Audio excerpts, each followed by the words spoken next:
Iran आणि America यांच्यात युद्ध सुरू होण्याआधीचे 6 महिने, त्या काळात जगभरात सोन्याच्या किमती वेगानं वाढत होत्या. या वर्षीच्या जानेवारी महिन्यातच सोन्याच्या किमती ऑल टाइम हाय झालेल्या.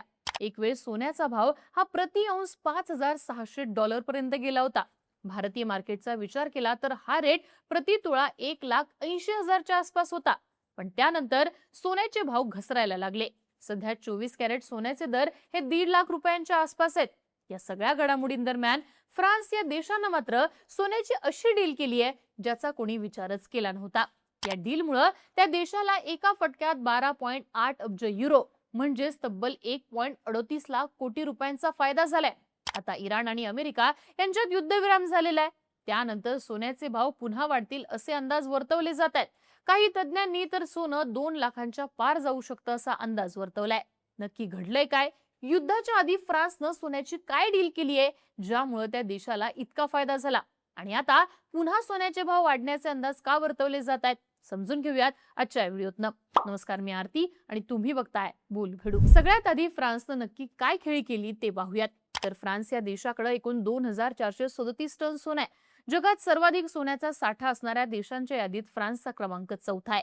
या सोन्यापैकी फ्रान्सचं जवळपास 129 टन सोनं अमेरिकेत ठेवलेलं होतं.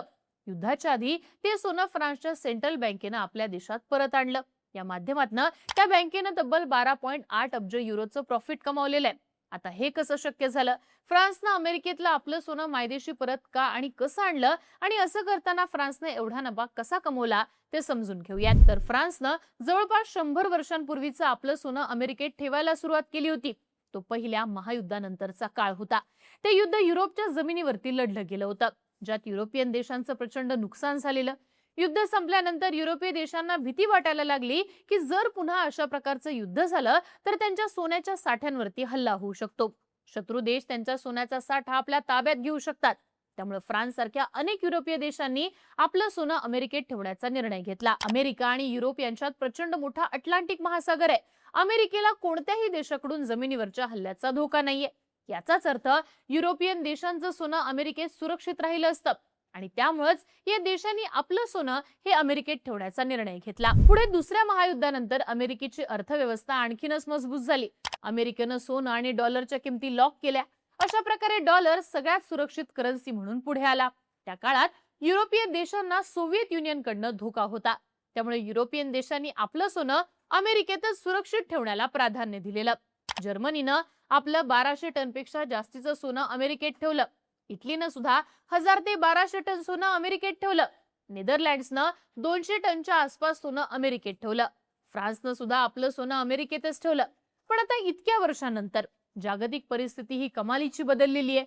अमेरिकेत सध्या ज्या प्रकारचं राजकारण सुरू आहे त्यामुळे युरोपियन देशांची चिंता ही निश्चितपणे वाढलेली आहे.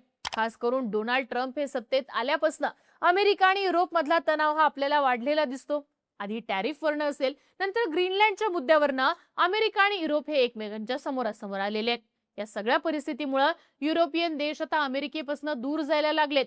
त्यामुळेच फ्रान्सनं अमेरिकेत ठेवलेलं आपलं सोनं मायदेशी परत आणण्याचा निर्णय घेतला. आता फ्रान्सनं अमेरिकेतलं आपलं सोनं परत आणण्याचं ठरवलं खरं, पण हे सोनं परत कसं आणलं जाईल? कारण एवढ्या लांबून सोनं आणण्यासाठी फ्रान्सला प्रचंड खर्च उचलावा लागला असता. शिवाय वाहतुकी दरम्यान सुरक्षेचाही धोका निर्माण झाला असता. त्यामुळे फ्रान्सनं वेगळीच खेळी केली. फ्रान्सनं असा निर्णय घेतला की अमेरिकेतलं आपलं सोनं तिथल्याच मार्केटमध्ये विकायचं. हे त्यानं तेव्हा केलं जेव्हा सोन्याच्या किमती सातत्यानं वाढत होत्या. फ्रान्सनं जुलै 2025 ते जानेवारी 2026 दरम्यान 26 असे व्यवहार केले आणि अमेरिकेतलं आपलं सगळं 129 टन सोनं तिथेच विकून टाकलं. या बदल्यात फ्रान्सनं इकडे युरोपातल्या मार्केटमध्ये सोन्याची खरेदी केली आणि ते सोनं आपल्या देशात साठवून ठेवलं. अशा प्रकारे 8 महिन्यांच्या काळात फ्रान्सनं अमेरिकेतलं आपलं सगळं सोनं हे परत आणलं आणि प्रत्यक्षात एकही ग्रॅम सोन्याची वाहतूक न करता या माध्यमातून फ्रान्सला तब्बल 1.38 लाख कोटी रुपयांचा फायदा झालाय. पण तो कसा काय? तर फ्रान्सनं अमेरिकेत जे सोनं विकलं ते जुनं सोनं होतं. ते कित्येक वर्षांपूर्वी तेव्हाच्या रेटमध्ये खरेदी केलं होतं. आता त्या बदल्यात फ्रान्सने जे सोनं खरेदी केलंय ते नवं आणि इंटरनॅशनल स्टँडर्डचं सोनं आहे. अशा प्रकारे फ्रान्सनं कोणतीही रिस्क न घेता आपला सोन्याचा साठा अपडेट केलाय. या संपूर्ण डीलमध्ये फ्रान्सच्या बँकेला मोठा नफा झाला, कारण 2025 या वर्षात बँकेनं आपल्या खात्यात 87,430 कोटी रुपयांचं नेट प्रॉफिट दाखवलं. त्याआधी 2024 मध्ये या बँकेला 83,110 कोटी रुपयांचं नुकसान झालं होतं. आता याचाच अर्थ फ्रान्सच्या बँकेनं एका वर्षातच आपली आर्थिक स्थिती पूर्णपणे बदलून टाकली आहे. आता फ्रान्सनं अमेरिकेतलं आपलं सोनं अशा प्रकारे परत आणलं. याच काळात युरोपातल्या अन्य देशांनी सुद्धा मोठ्या प्रमाणात सोन्याची खरेदी केली आहे. यामध्ये पोलंड हा देश सगळ्यात आघाडीवर आहे. पोलंडनं यावर्षी फेब्रुवारी महिन्यात तब्बल 20 टन सोन्याची खरेदी केली. गेल्या वर्षभरातली ही या देशाची सगळ्यात मोठी खरेदी आहे. आता पोलंडकडे एकूण 570 टन सोन्याचा साठा झालाय. त्या देशाला आपला सोन्याचा साठा 700 टन पर्यंत न्यायचा आहे. युरोपातल्या चेक रिपब्लिक या देशानं सुद्धा 2025 मध्ये 20 टन सोन्याची खरेदी केली आहे. त्या देशाला 2028 पर्यंत त्यांचा सोन्याचा साठा 100 टनांपर्यंत न्यायचा आहे. सर्बिया सारखे छोटे देश सुद्धा महिन्याला 1 टन सोनं खरेदी करतात. भारताचा विचार केला तर भारताकडे सध्या 880 टन सोनं आहे.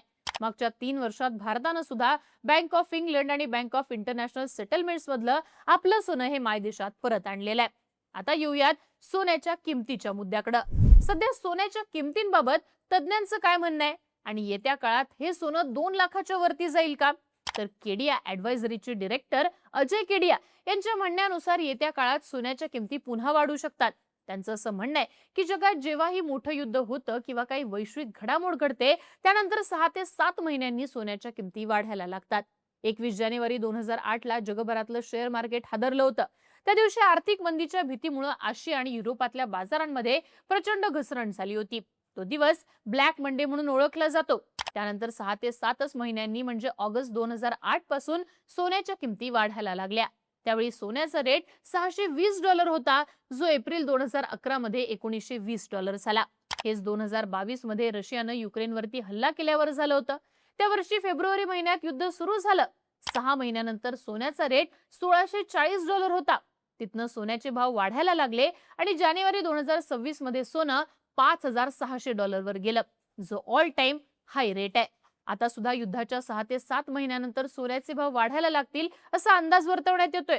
सोन्याचे रेट $6200 प्रति औंस पर्यंत जाऊ शकतात अशी शक्यता वर्तवली जाते.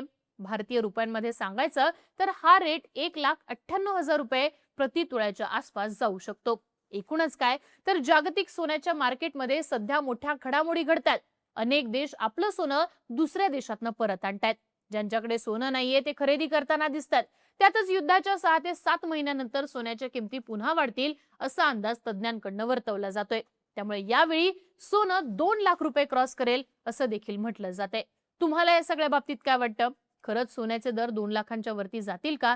याबद्दलची तुमची मतं आणि प्रतिक्रिया कमेंट बॉक्समध्ये लिहून कळवा आणि अशाच माहितीपूर्ण व्हिडिओसाठी बोलबिडूला सबस्क्राईब करा.